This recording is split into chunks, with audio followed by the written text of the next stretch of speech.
Votre présence est discrète, votre impact est concret. Centraide aide 225 organismes.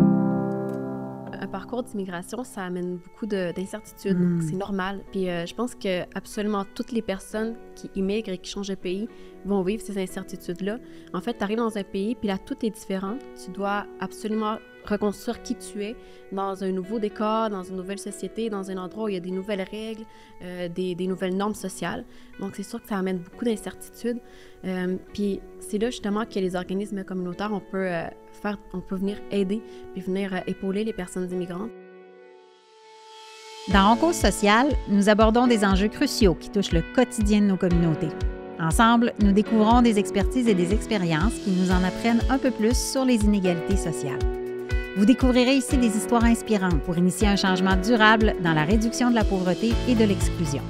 Je m'appelle Isabelle Genet. Merci de causer avec nous. L'immigration, ça a toujours été un fondement, un pilier de l'histoire humaine. C'est ça qui façonne nos sociétés, nos cultures. Puis pourtant, il y a des individus puis des groupes, de par leurs cultures différentes puis leurs horizons différents, qui font face à des obstacles, des inégalités. Il y a même des personnes qui se retrouvent marginalisées, avec une voix moins forte dans la société pour participer aux décisions importantes. C'est une situation qui tend à créer puis à consolider des préjugés, ça, dans ce temps-là, des stéréotypes. On parle de vie et d'histoire sur lesquelles on peut, à un moment donné, toutes et tous, avoir un rôle à jouer. Pour en causer aujourd'hui, je suis très heureuse de recevoir Angelica Garcia, qui est adjointe administrative chez Gentech.io. Salut Angelica, merci d'être là. Ça me fait plaisir, merci à vous. Puis, on a aussi Valentina Monroy, qui est coordonnatrice des services aux personnes immigrantes du Tremplin à Lévis, un organisme associé à Centraide. Bonjour Valentina, merci d'être avec nous. Bonjour, merci de m'inviter. Pour commencer, je me disais, on pourrait peut-être partir de vous pour commencer cette discussion-là. Mettons, je m'adresse à Valentina. Si tu devais résumer ton parcours, là, c'est quoi qui t'a amené à travailler dans le monde communautaire, puis au Tremplin plus spécifiquement? C'est quoi qui t'a amené là? C'est sûr que pour moi, ça a toujours été un peu comme une évidence. En fait, je suis une personne immigrante et je suis arrivée ici toute petite au Canada. Je suis arrivée à l'âge de 7 ans. Et bien sûr, j'ai vécu les différentes embûches là, de ce que c'était être une personne immigrante. J'ai vécu certaines difficultés à l'école parce que je parlais une langue différente. Puis, de fil en aiguille, en vieillissant, on dirait que j'ai commencé à me passionner beaucoup pour ça. Puis, j'ai vraiment trouvé ma voie au tremplin là, en faisant de l'aide auprès des personnes immigrantes. Là. C'est vraiment ça qui m'a amenée à travailler dans ce milieu-là. Fait que tu es arrivée avec ta famille quand tu étais toute petite, c'est ça? Exactement. Puis toi, Angelica, si tu devais résumer ton parcours, ton quotidien, je sais que l'immigration, ça fait aussi partie de ton parcours de vie, puis tu es avec une entreprise qui est un partenaire bien proche de Centraide aussi. Oui, bien sûr. Et nous sommes arrivés à Québec en 2013, alors ça fait bientôt 12 ans. Et je suis arrivée avec mon mari et ma petite dans le temps qu'elle avait 3 ans. OK. Alors, oui, c'est un parcours de vie qu'on a commencé à Québec, mais on est là et on ne regrette pas notre choix. OK, c'est super. Fait que depuis 2013, c'est ici. Ça veut dire que là, ta fille a grandi, va à l'école ici, oui, etc. Oui, c'est secondaire, alors ça va Ah bien. Oui, bon, une grande et j'ai étape. eu mon deuxième enfant aussi. Ah, t'en as eu un autre qui est né ici, c'est super. Bien, justement, quand on passe à l'immigration, puis tu en as parlé un peu, parler une autre langue, on passe à la barrière de la langue en premier. Hein? C'est souvent ça qui nous vient en tête. Puis arriver dans un nouveau pays où est-ce qu'on connaît personne, on ne maîtrise pas forcément la langue, c'est quand même un obstacle au quotidien, là, pour se trouver un emploi, avoir accès aux services. Ça impacte pas mal toutes les sphères de la vie, là. Est-ce que c'est des défis auxquels vous avez dû faire face en arrivant? Là, je comprends que toi, tu étais plus petite, Valentina, mais quand même, il y a eu un moment où est-ce qu'il a fallu que tu t'intègres. Puis toi, Angelica, t'en parlais, tu étais arrivée en 2013. Si on commence par toi, par exemple. Oh, pour nous, c'était difficile. On parlait presque pas le français et en arrivant ici, on comprenait rien. Alors, on parlait pour les gens dans la rue, les gens essayaient d'embarquer, nous parler et on ne comprenait rien. Alors, on faisait répéter. Des fois, ils disaient des petits mots en espagnol, alors on pourrait répéter des choses. On disait des choses en espagnol et les gens réussissaient à nous comprendre. Alors, ce n'était pas évident, pas facile au début, mais ça va. Je pense que ça va mieux. Ah ouais, hein, quand même. Ben oui, ton français, il va bien. Là, je te confirme qu'on comprend tout ce que tu nous dis. Ah, c'est parfait. Ben, tu sais, j'imagine que ça peut vraiment même créer une perte de confiance en soi. Là, ça peut s'installer. Tu sais, quand on est toute petite, comme toi, de ton côté, ben, on apprend vite, par exemple, une autre langue quand on est plus petit. Fait que des fois, ça va plus vite, mais ça ne veut pas dire que c'est si facile que ça s'intégrer. C'est quoi, toi, ton expérience de ça, Valentina, quand tu étais petite? C'est sûr que c'est pas facile. Moi, j'ai un souvenir d'être assise dans une classe, puis je comprenais rien. Puis là, on me demandait de faire des choses, de faire de la lecture, de faire des activités, puis moi, je comprenais rien. Je me rappelle, j'avais l'impression que c'était du chinois là, pour moi dans ma tête. Tu sais, ce qui est bien, je pense, par rapport aux enfants, c'est que souvent, on est tellement en immersion constante qu'on apprend beaucoup plus vite. Par contre, c'est sûr que quand on est adulte, c'est aussi un petit peu plus difficile. L'immersion est un petit peu moins intense que lorsqu'on est enfant. Moi, quelque chose que je trouve beau, par contre, c'est sûr que ça amène une perte de confiance, oui, parce que tous nos repères sont un peu ébranlés, si on peut dire ça comme ça. Mais ce que je trouve beau à voir souvent, c'est qu'il y a beaucoup de résilience aussi là-dedans, puis un désir d'apprendre, puis ce désir-là de progresser, puis d'avoir un avenir aussi. Oui, c'est beaucoup ça qu'on voit chez les personnes immigrantes de tous les âges, à tous les stades de leur progression quand ils arrivent dans un nouvel endroit. Puis c'est inspirant, ça. Hein? On dit souvent que ça apporte beaucoup à la culture. Tu sais, c'est un plus, c'est un trésor, l'immigration. Là. Puis ça, c'est un bon exemple, je trouve, ce que tu viens de dire. Et mettons qu'on avance là, dans le parcours. Là. Après ça, là, plus tard, beaucoup plus tard pour toi, mais quand même, de ton côté, il a fallu, il faut se trouver un emploi. Hein? C'est pas... tu sais, on a tout laissé derrière, on recommence, on arrive, OK, on passe par-dessus la barrière de la langue le plus vite qu'on peut, du mieux qu'on peut. Puis là, il faut se trouver une source de revenus. Des fois, il y a la non-reconnaissance des diplômes. Il y a comment ça s'est passé de ton côté, toi, puis autour de toi aussi, ton mari, etc.?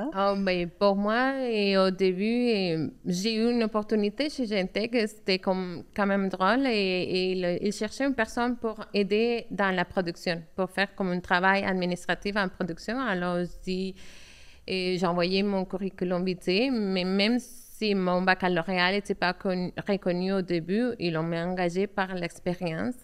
Et ils trouvaient que je ferais une bonne partie de mon parcours là-bas. C'était pas facile et pas évident parce qu'on ne connaît pas la façon de faire. Et avoir la reconnaissance de que toute l'expérience que tu peux apporter dans une entreprise n'est pas reconnue. Alors, j'avais déjà travaillé 20 ans, mais en arrivant ici, c'est toute l'année. On repart à zéro. Ouais. Et tu ne connais pas le fonctionnement d'une entreprise telle qu'elle parce que c'est vraiment... Il y a des petites choses qui se ressemblent, mais c'est beaucoup de différences.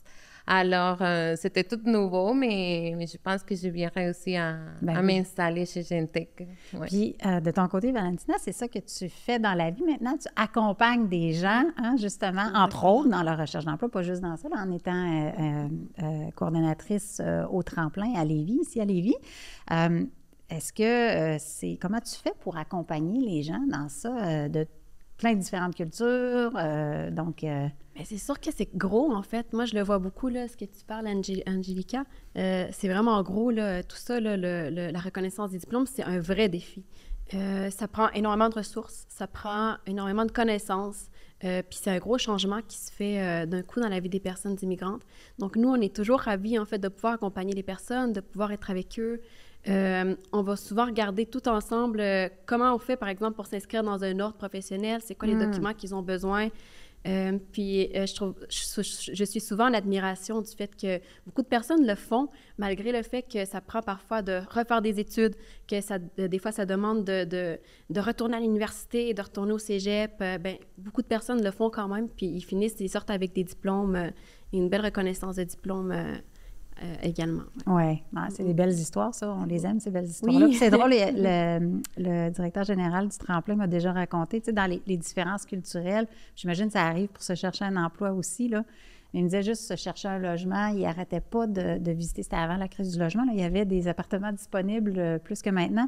Puis c'était quelqu'un qui était issu de l'immigration, qui venait d'arriver, puis il visitait, puis à chaque fois qu'il arrivait au Tremplin, il disait non, ça ne fonctionnera pas. Puis pour finalement expliquer que c'est parce qu'à chaque fois qu'il arrivait, ça disait c'est non chauffé, non éclairé, puis moi, ça va me prendre de la lumière et du chauffage dans mon appartement. Et c'est des détails, mais tu sais, il faut y penser, puis c'est là que toute l'intervention puis l'accompagnement est important, là. C'est pas... Puis on l'a dit, à l'immigration, bien, c'est une richesse, une source d'innovation, de dynamisme. D'ailleurs, quand on vous écoute puis on vous entend raconter vos histoires, c'est très clair. Mais on ne peut pas parler d'immigration sans discrimination. C'est la triste réalité, puis on ne peut pas se fermer les yeux là-dessus.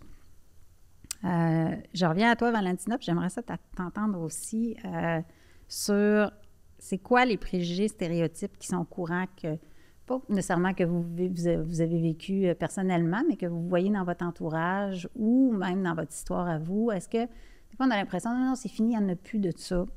Ça se peut-tu que ce soit encore là, puis pas mal présent? Bien, malheureusement, oui, c'est encore présent. J'ai été au tremplin agente en sensibilisation aussi, donc j'ai occupé plusieurs postes. Et puis, quand je faisais des sensibilisations, j'ai malheureusement entendu parfois plusieurs commentaires. Je pense, par exemple, aux demandeurs d'asile, aux personnes réfugiées. Donc, on va avoir tendance à penser que le gouvernement leur donne tout, qu'ils arrivent ici puis ils reçoivent tout. Ils profitent. Qu'ils profitent. Ouais. Mais tu sais, c'est tellement pas le cas. C'est le contraire même. Ces personnes-là, souvent, ils vont arriver ici puis ils vont faire tout pour pouvoir travailler. Donc, ils vont déjà commencer à chercher de l'emploi. C'est entre autres les premières choses qu'ils font quand ils viennent au tremplin. Ils disent, bien, je suis demandeur d'asile ou réfugié, puis ce que je veux, c'est pouvoir que vous m'aidiez, s'il vous plaît, voir comment on pourrait faire pour que j'ai un permis de travail. Je veux travailler, je veux étudier, je veux avancer, je veux m'impliquer. Donc, c'est faux que ces personnes-là vont souvent avoir tendance à profiter. Je pense que c'est même le contraire, là. Ils veulent vraiment aider, ils veulent vraiment aller de l'avant. Ils veulent contribuer à la Exactement. société qui les accueille. Hein? Ben oui, c'est sûr.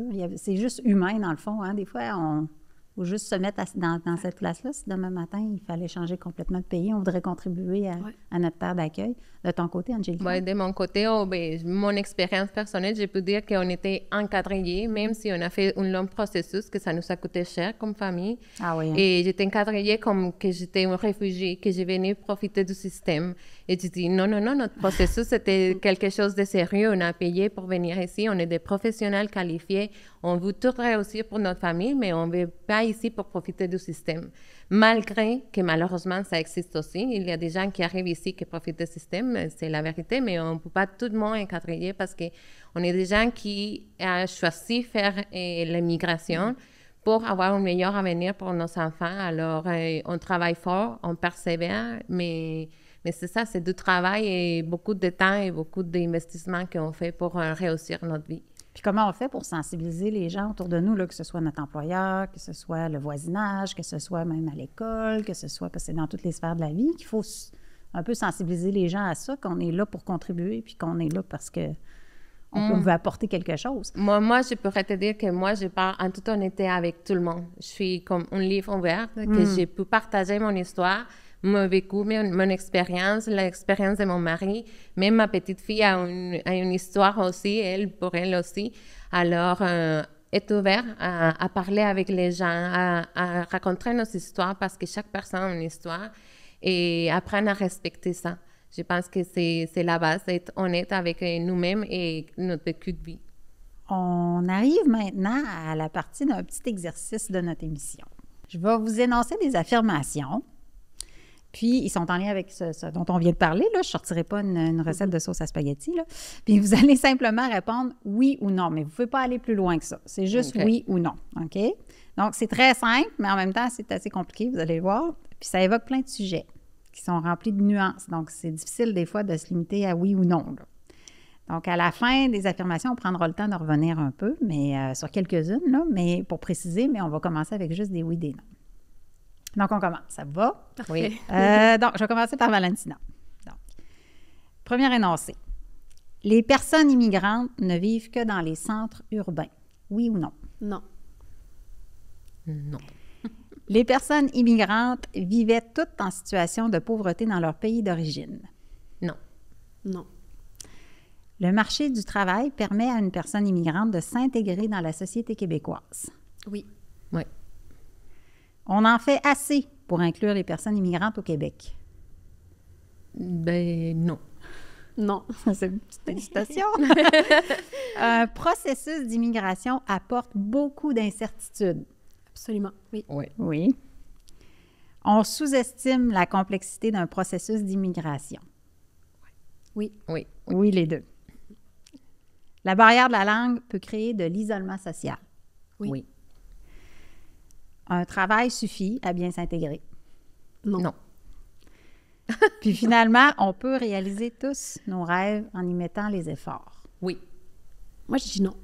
Ah, c'est intéressant, ça! Ah, on peut plus changer d'idée,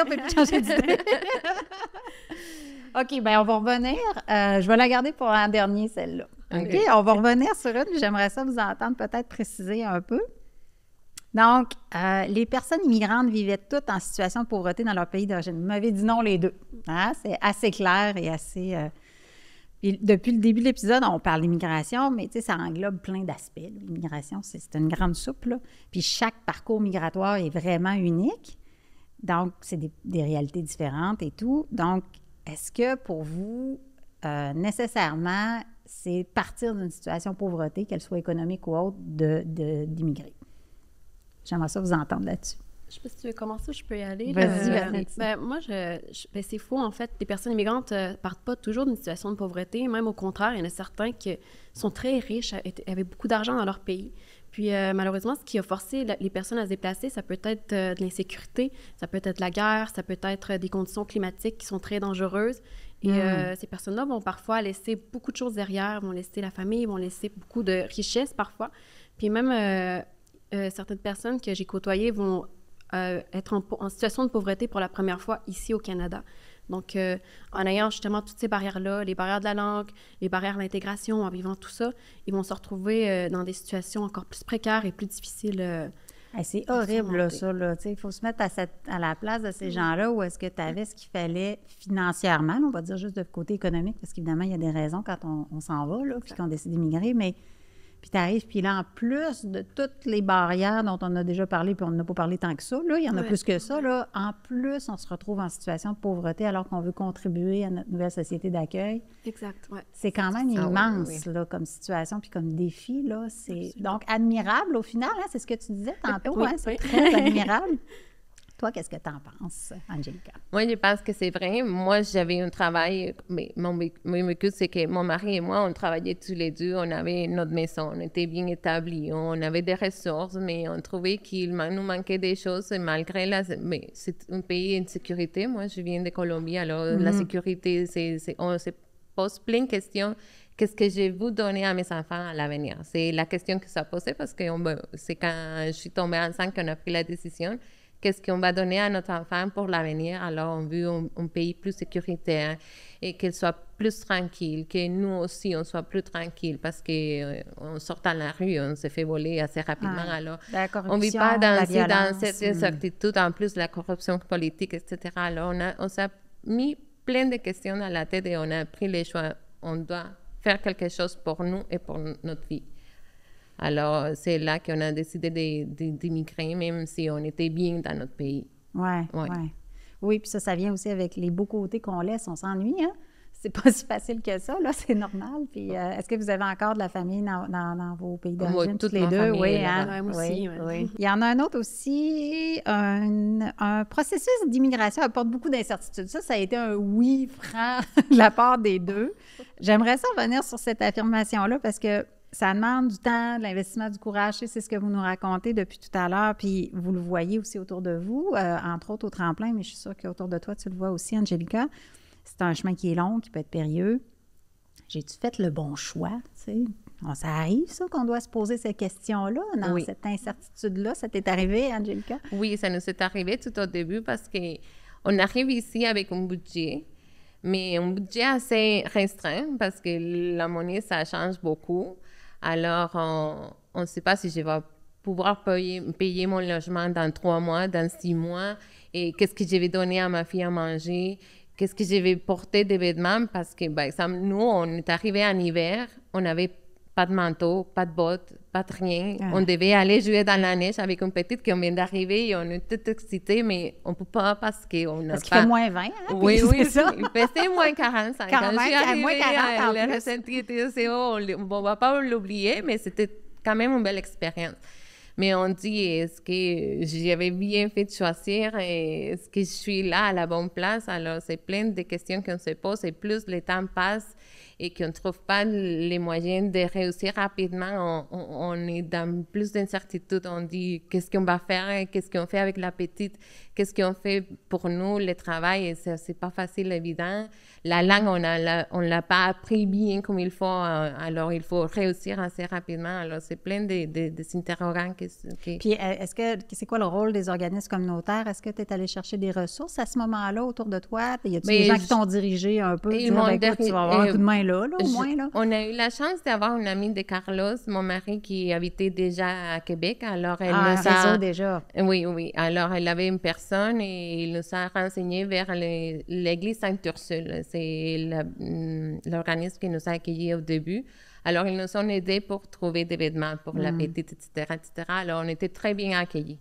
Et après, on allait pour la nourriture et des choses qu'on avait besoin au début. Alors, oui. Aller chercher un coup de main au départ pour ça, puis après ça, on continue à se remonter les manches. Puis on continue. Voilà. C'est quelque chose que tu dois avoir, Valentina, aussi dans ton travail beaucoup. Hein, c'est sûr que je te demande, c'est quoi le rôle des organismes communautaires? Tu vas être pas mal convaincue et convaincante là, en ayant décidé de travailler toi-même pour le tremplin.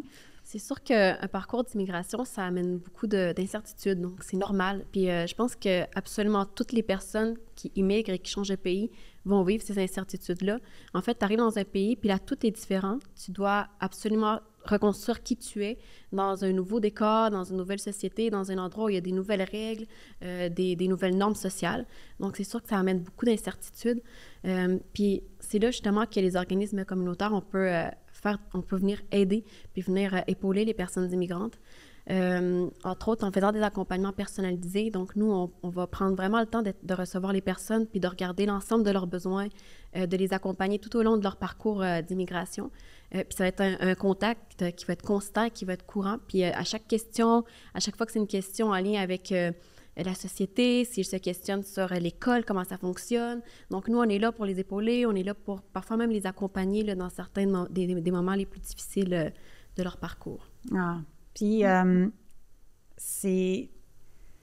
ça doit partir de plusieurs niveaux, les demandes qui arrivent. Là. Tu dois en avoir qui n'ont aucune idée, la différence culturelle est immense, alors que d'autres, c'est plus proche. C'est quelque chose que tu vois souvent, ça? Absolument. C'est juste pour vous donner un exemple, là, l'hiver approche. On a reçu beaucoup de familles immigrantes qui viennent d'arriver.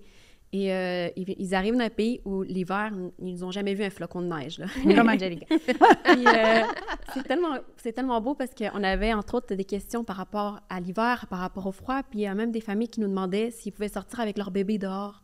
Tellement qu'il y avait peur à cause du froid. Donc oui, ça part de beaucoup d'étapes. Là, donc on prend vraiment le temps d'expliquer que oui, ils peuvent aller dehors. On va montrer les habillements nécessaires, ce que les enfants doivent porter. On va faire le tour ensemble de comment se déplacer en hiver au Québec. Donc oui, c'est sûr que je pense qu'on est d'une grande aide là, pour les personnes qui viennent d'arriver. Super. Je reviens à la dernière où est-ce que j'ai eu un non assez franc puis un oui franc avec un regard de côté en disant « ben je sais plus ». On peut réaliser tous nos rêves en y mettant les efforts. Ça revient un peu à dire quand on veut, on peut. Hein? Donc, c'est sûr qu'on se dit, ben moi, si je veux, je peux. Hein? Mais toi, tu as dit non. Ouais. Puis Angelica, tu as dit oui. Je vais commencer par Angelica. Mais moi, je parle de moi, de mon parcours de vie. Et moi, je me suis dit, je suis venue à Québec et je vais faire quelque chose. Je vais continuer ma carrière et être professionnelle dans ce que j'ai fait.